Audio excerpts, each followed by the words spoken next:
Alhamdulillah warungnya tak tinggal sedela taka-taka wis rame bocah sekolah. Warungnya tak tinggal sedela mikir nyong lagi servis blender lur, blendernya nyong ruwe kepengen ganti baru kayak nelunya beli banget. Kene langsung tak gawekna cepet-cepet soalnya bocil-bocil gie lunga pas lagi istirahat mbak ora keburu soalnya kan masaknya gantian. Ternyata istirahatnya suwe lur kayak kulo ngenteni disit nang ngarepan ya. Pokoknya kayak gie lur kegiatannya nyong lur nak kompor lagi nyala ana sing tuku es tak sambi disit karo gawekna es. Kecuali nak lagi keteter banget kon padang gawani dewek bakul ngendi jajal kayak gie.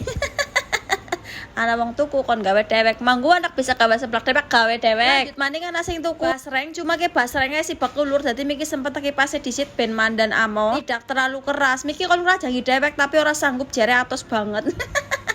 Ya wis lah nyong sing rajangi lah ya. Aku di padangan teni nang ngarepane ngene nyong kayak lur nak wis sore kuwi sahdu adem angine seribit-seribit. Iki juga kancane pesen maning lur pesene 2.000 tapi ora apa-apa jenengane bocil-bocil ya kepengin tuku 2.000 ya tek ladeni. Mumpung lagi sepi terus ana tanggane nang kene ndopok disit lur.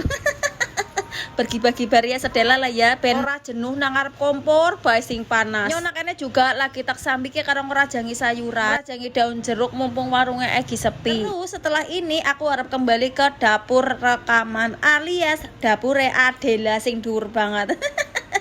Deleng ki nyong rajang-rajang bekangelan saking dhuwure. Biasane nganggo dingklik ya ora lur. Karena ki nyong masake buru-buru dadi saset-saset bae. Kan bapak suami balik kerja kencoten. Nang kene nyong jangan kacang bae sing kepenak karo garep gawe mendoan. Yang mbuh doyan ora kayak bapak suami sementing ngatak masak nah. Cuman si bapak suami nyong ora pernah milih-milih soal makanan lur. Nak wis matang ya dipangan. Sing milih-milih pala nyong. Untuk mendoane nang nyong tak racik-racik disit lah ya. Gorengnya engko nak pas garep mampas lagi anget-anget kan enak ya lur mangane. Ini juga bumbu-bumbune nyong mikir urung tuku engko bae lah gampang rentanake. Ke jangan kacangnya juga wis karep mateng. Sitik banget ya kur dadi semangkok tapi yang kok entek lah ya daripada ake-ake ora entek mubazir ya lur. Nah, ke jangan kacangnya wis mateng lur. Cepet kan?